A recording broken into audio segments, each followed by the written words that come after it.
Now I can hear you too. Hello, so good evening to all of you. Is the time okay for you guys? Yeah. Yeah, is it? Yeah. I try to find the time so people from the US or even from Australia could log in and kind of get the most out of this. Okay, it's time, Good. so we'll start our presentation. It's gonna be let me first fix this one so you get to see this one. Okay. So every basically spring and every fall, I'm doing the healing food of Hildegard von Bingen. It's always free lectures, a series of free lectures where we talk about the healing food, we talk about the immunity, how to kind of practice Hildegard teachings in real life. And let me introduce myself first. My name is Petra Stramko. I live in Slovakia in the middle of Europe, basically. We are next to Ukraine right now. So if you can imagine, that's my location. And I have been with Hildegard for the past 17 years. Basically, I came across Hildegard the first time when I was 14 years old. And I was reading a book about healing plants from another author, and she mentioned Hildegard. And this first time, I really kind of the first mind that the first idea that crossed my mind was like what the nun that was lived here 900 years ago has to do with healing plants. And later on in life, she crossed my path again, and I was looking for a healing remedy for my father that had a really serious heart problems. And so that's when I started using her remedies, creating her remedies, and try to find the books in German, actually, because most of the books are in German, some of them are in English. And I started reading and applying what I read in real life. So this is my life story with Hildegard, and since then I'm basically reading more and more and implementing more and more into my life. So the lecture will be about the healing food today and the immunity, how to kind of support it in a natural way, so you will be strong during the fall and upcoming winter time. So who is Petra? We went over that. Who was Hildegard von Bingen? I think all of you know. What is very interesting with Hildegard, she was basically, in terms of her life, she was kind of lucky belonging to the upper class because she could freely talk and she could really, do a lot of things due to her family. That was the middle class or upper middle class, and she was the 10th child. So what is really interesting, I won't be going deep into Hildegard's life. If anybody wants a deep lecture on this, he or she can contact me and then we can talk about it in depth. What is really important for us to know, she was born in 1098. Her exact place and date of birth is not known, but it's really well known when she died. She died 1179, and she died in her monastery Rupertsberg. Rupertsberg, as you know, does not exist anymore, as it was basically ruined during the they wanted to build a basically train track, so they completely tore down the monastery. There's only a small part that really was left underneath the earth. So there's a beautiful vault where you can walk in and you can kind of, see it. But other than that, you cannot really see anything from the monastery. What is important to know, this is from the lecture if on Bad Kreuznach. I don't know if you came across this picture. There was an archaeologist that was doing a research on Disi Bodenberg, and he basically reconstructed. He had this kind of pictures, and they did a reconstruction of the whole monastery based on the ruins. And this front house here, they suppose this was the house where Hildegard used to live. Actually, when you look at the fence that was made of, it was a wall, basically stone wall, protecting the monastery, the inner monastery where the monks lived. And basically, the ladies were living in the front of the monastery before the entrance. That's what they suppose where she lived. And this is approximately how the building looked like. I'm sorry, I don't have a better picture because I couldn't take a better picture from the presentation, but it's very interesting.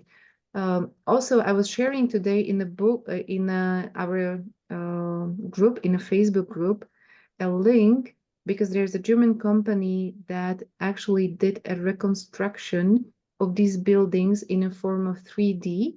So if you would be interested, I can, I'll be sending an email. I'll be putting the link in there, and you can walk, virtually walk through certain buildings at the Disibodenberg monasteries.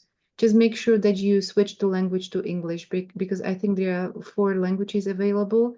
One is German, one is English, and there are 2 more. So you can switch the language and walk around the Disibodenberg monastery, just a little bit virtual walk, just to see how beautiful this church was where Hildegard used to go. And it was somehow connected, they suppose. But other than that, they were not really Hildegard was not really, I would say, uh, like the life with the monks was kind of separated. They were still like a female convent living in a separate building. So they were taking part on in the life in the church, but in the whole area, more or less, it belonged to the monks. So it's based on her basically books and what they've found in their books. What is very interesting is this, and it's very important to know this from her works, what she wrote in 1141. She wrote about herself the following: When I was 42 years old and 7 months old, a burning light coming from heaven poured into my whole mind, my whole heart, and my whole breast. It did not burn, rather enkindled, just as the sun warms everything with its rays. And suddenly I understood the meaning of books, psalters, the Gospels, and other Catholic volumes, both from the Old and the New Testaments, and not the division of syllables, cases, and tenses. This is very interesting to know because some of the people interpret that Hildegard used to have headaches. She didn't used to have headaches. It's based on the famous picture where you can see her sitting in the library writing, or sitting in a place where she used to write her books, and having this holy light on the top of her head. So this is basically what she wrote, and it's represent the burning light that was coming from heaven over her. It's not the headache, please. Just to bring this on, and I would say in the right perspective. Also, when she wrote about herself the following: when she received a comment to write down everything, she wrote about herself: I see the things in my soul with open eyes, and perceive all things in my conscious state during the day and also night. Everything I see and hear, I remember for a long time. In the lively light, I'm deprived of all my sadness, anxiety. So I feel like a young girl and not as an old woman. As you know, her life was very rich and she lived 81 years until she was 81. So it's incredible age for medieval times because people at that time were dying when they were around 40, maximum 50. She lived 81 years. So she really has done a lot of work during her life. And for me, it was a miracle in itself that she lived this long. And she wrote these books and presenting these books to us. So what you can write in English literature, or you can find in English literature, is her famous books is the Physica that I have at home. Actually, I will show you the Physica. There's one interesting thing about Physica. It's this one. What you might find. Look at the thickness of the book, and this is the German Physica. The German Physica is much thicker than the English one.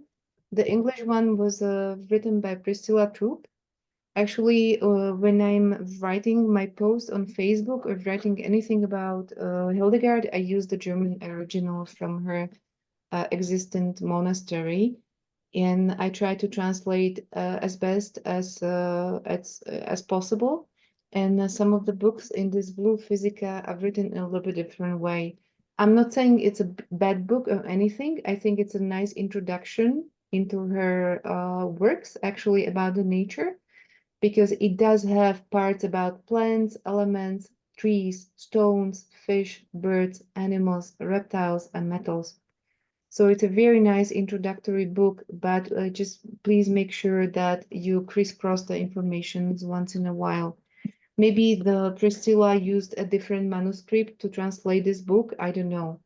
You know, I haven't been very deep into this book, which manuscript she used. I haven't done a research in this area as I'm devoting my energy into healing food and immunity. Okay, let's start first with natural cycles that are very important to be understood by us. We have a daily cycle, and the whole nature functions basically in cycles. When you look at our day, then you see there is a rising energy from early morning, the sun rises, and the top reaches at 12 o'clock and then it goes down a little bit. So every time you will be doing any type of work in terms of, for example, baking with yeast or baking sourdough, you will notice one important thing, that all the bacteria that are there or anything else will work better in the morning hours just because the natural cycle is there. So if you will be preparing a bread, you can it's better to prepare it in the morning and then maybe bake it in the afternoon, but still you will see that the bacteria will be more active during the first part of the day compared to the last part of the day. The same can be basically seen during the month cycle. The moon, as Hildegard is saying or writing in her books, is has a huge impact on us humans. So the same, the moon represents the energy during the month that is rising when the moon is shining, when it is a full moon, and after the full moon, basically we are losing a little bit of the energy in the given month. So it will mean, for example, if you are collecting fruits or veggies that you would like to have full of juices and be very sweet, do it before the full moon, because that's the time when the best is being collected. But this type of fruits and veggies will have the full juices, but they have a shorter shelf life. So every time you would like to have a fruit or veggies being harvested and have a long shelf life, do it please after the full moon. That's very important to know.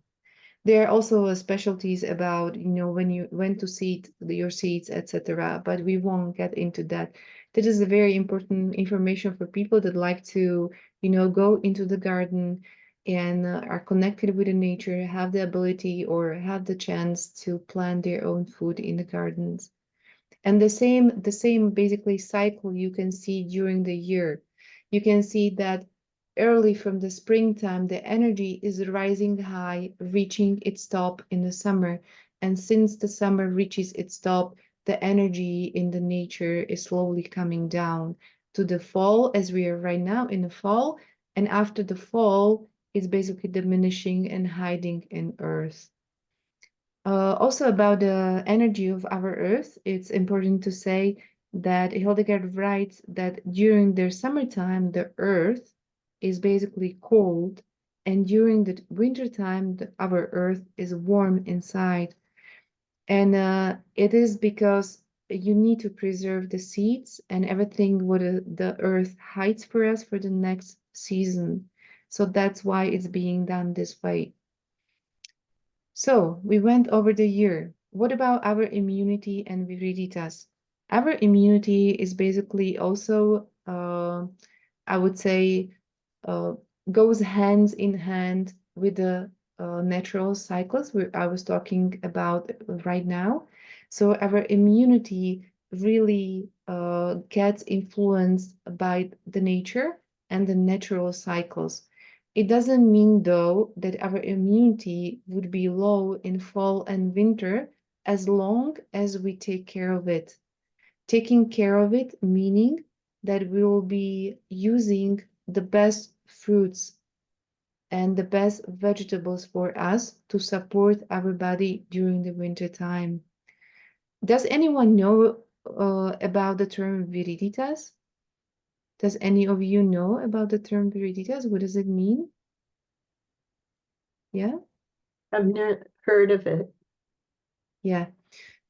In her books, you will find this term viriditas. Viriditas means it's the living force, it's the green force that makes everything in nature to wake up and go down before the winter time. So Uh-huh. also the viriditas is something what is here on this earth for us, and we can be using to our advantage. So everything what is basically green around us represents more or less the nature, and that is there for us. Okay. And the viriditas also rises in a spring and hides a little bit during the winter time because it preserves the nature underneath the earth, and then it really sprouts out in the springtime. And Petra, basically, are you yeah, saying, yeah, veritas? viriditas, yeah. It's in the slide, the last word, this word. Can Oh, you see? yeah. I've heard Oops, that. sorry. Yes, I skipped that. yes, I've That's the heard that. viriditas. Yeah, it's the Yeah. green living force that Mhm, basically Hildegard wrote about in her works. mhm. We'll move on. So, I would introduce you to a concept. Why is the Hildegard, for me, contemporary? If you take her book Physica, and for example, the best plant for me to describe is the nettle plant. You will read the following. Nettle is very hot in its own way. It's not at all good eaten raw because of its harshness. But when it newly sprouts from the ground, it is good when cooked as food for a human. It purges his stomach and takes mucus away from it. Any kind of nettle does this. When you take any type of book about healing plants or medicinal plants, you will read something like this. Nettle is very good for heart diseases, against diabetes before the client injects insulin, stimulates the activity of the pancreas, supports the function of the bile. So what you see in a normal medicinal book, you would see a description that is incorporating or talking about many aspects of human life. In Hildegard, basically, when you see, you will see that she clearly describes the healing power that is hidden in nettle for us. So this healing power is characterized by the sentence, it is good when cooked as food for a human. It purges his stomach and takes mucus away from it. So what you see here is a description. It's called by Hildegard. You will find the word subtilitas. Subtilitas is the healing power being hidden in all things around us. So in plants, in stones, in metal, as I was saying, as I was talking about the book Physica, please. Or you can see this, it's turned around. So in principle, when you look from a bird's eye point of view, you can say that there are plants that have three types of subtilitas. It can be either very positive for us humans. The subtilitas can be written, or it can be written about it in a very neutral way. And there are some things that are very negative for us. So they do not have the healing power, the plants or food that we would need for us to be supported and to be energetic. And this subtilitas has basically a direct impact on our immunity. That's very important to know. That with this subtilitas, we are basically influencing our life. So, in general, when we talk about the immunity, it gets influenced by the subtilitas. So it's called the subtlety. I should write here subtilitas next time.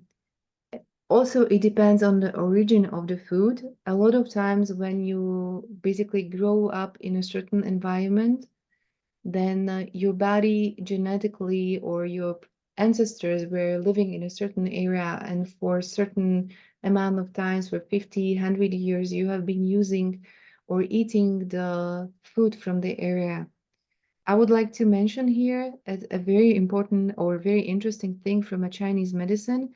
Before this modern time, when people are being born in China, basically the food has an impact on the way how we look, because there's a different energy of the foods. So when you are in mother's womb, what the Chinese say, the first part of your face, the upper part, your forehead, equals the first trimester of the pregnancy of your mother. The second part from your nose to your mouth equals in a form to the second trimester of being of the pregnancy, and the last one to the third. So in China, before this modern time, when there is a modern food and people were basically eating according to the seasons, they are basically done by the nature. You could see certain shapes of or certain features in a face. So people could say, okay, you were born in the springtime, you were born in the summertime, you were born in the fall, and you were born in the wintertime. It's not the case anymore during this modern time, because people tend to eat tomatoes in the wintertime when they are not available. So this is what it's very important to look at, and eat the seasonal food that is available, and try to avoid food that is not in the season, as the seasonal food has always the best energy for our body and can support us very well. Also, what has a strong impact on our immunity is the food ingredients. A lot of times we are running into the stores and buying food. Please read the labels, okay? We don't need extra chemicals, preservatives, artificial coloring in our food. So next time you go into the store or you have some food at home in your fridge, just check, for example, if you are buying just the pure butter, there should be a milk and nothing else. Or if you like a salty butter, there should be a milk and a little bit of salt. It is important. Why it is important? Imagine that you are eating food every day. Just to simplify it, there are 365 days a year, or 366 every fourth year. And every day you basically eat 1 kilo of food, just to make the calculation clear. So in a year, you will eat 365 kilos of food. If you are able to downsize the amount of chemicals and additives in your food, then you are helping your liver and you are helping your kidneys basically not to be overwhelmed with toxicity. And this toxic stuff, like preservatives or colorings or any additional, chemicals that are present in the food, they have a direct impact on our immunity. They put it actually down.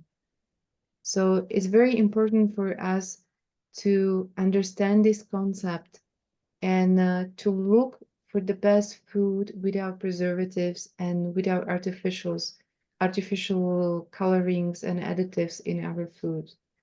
So next time, maybe when you go into the store, maybe look at the bread that you are buying and maybe try to find alternative that is better for you. Because when you decrease this amount, then your immunity, your whole body will work in much better way.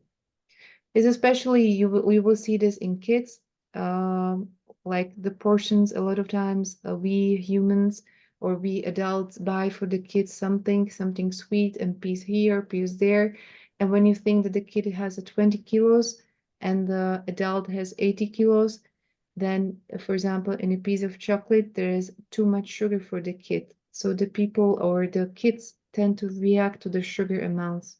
in the food, in a matter that they get very energetic, they get very agile, they don't listen to people. So this is a very interesting concept to understand, that also you have to think about the ratios for the kids, to downsize is a little bit. How to basically support your immunity in autumn or in a fall season according to the concept of Saint Hildegard.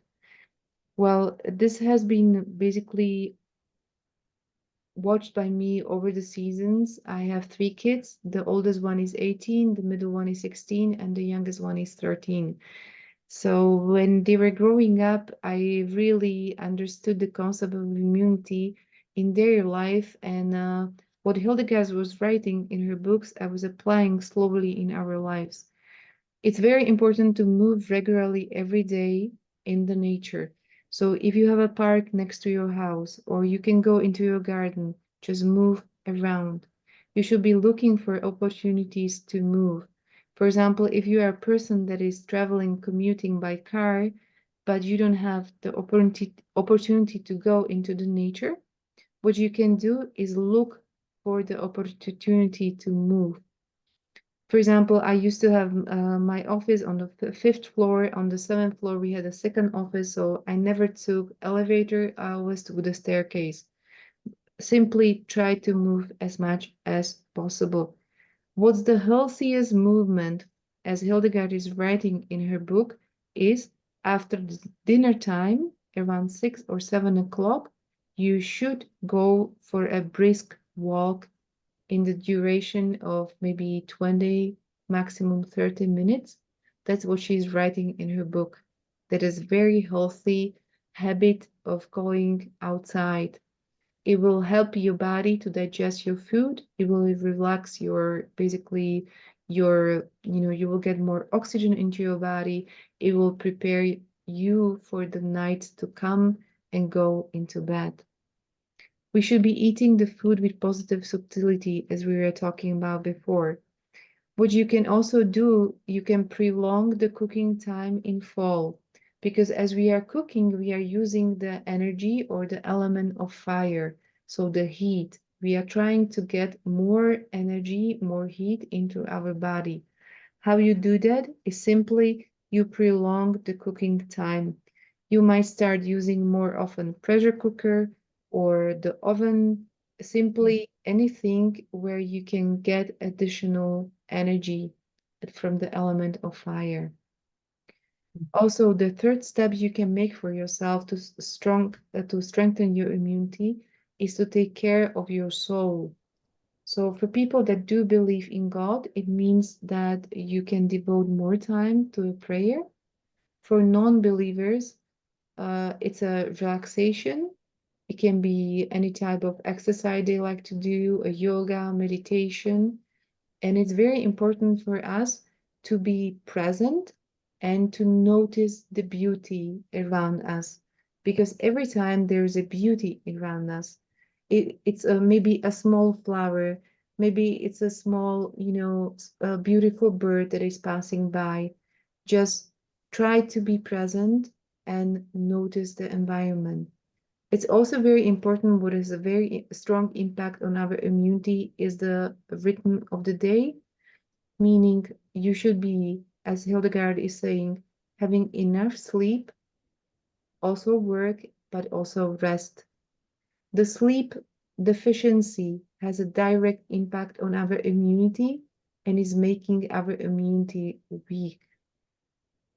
Also, as Hildegard is writing, the fourth one is regularly clean your body. So you can be using a fasting methods based on Hildegard teachings. You can be using sauna, you can be using bath, or you can be using Aderlass. You know about it in Germany. What you can do, basically, it's like taking away some amount of blood. It's about 100 to 150 milliliters that is being taken in a special way. So I've done it in Germany. It was very nice. And also you should be very, in the fall season, pay attention to your clothing.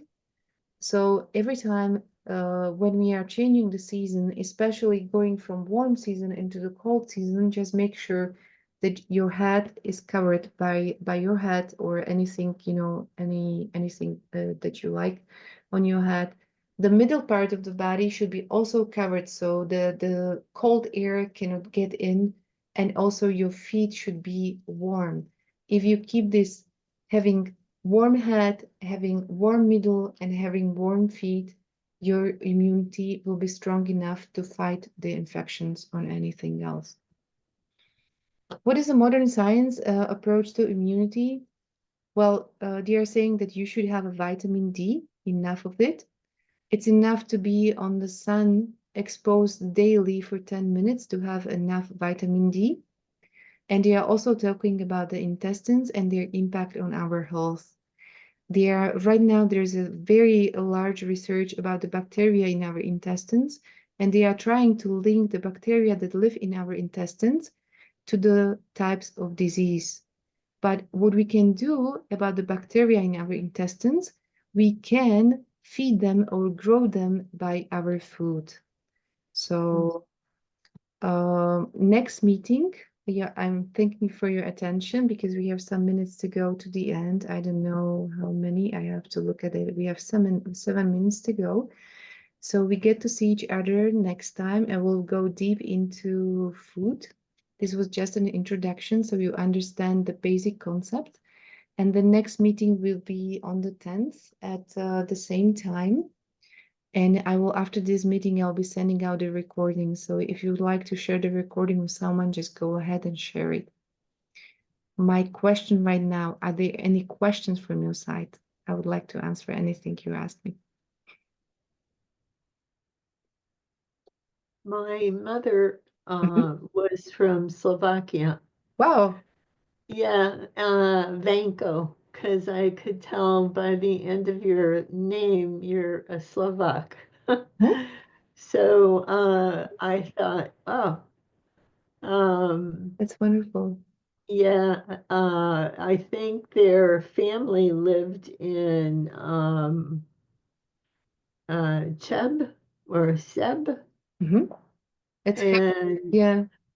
uh, they understood all of that. You know, they had chickens when they came over here. My grandmother, my baba, had chickens outside, fenced in, cherry trees. She had a whole victory garden, and it was so important, and we do too.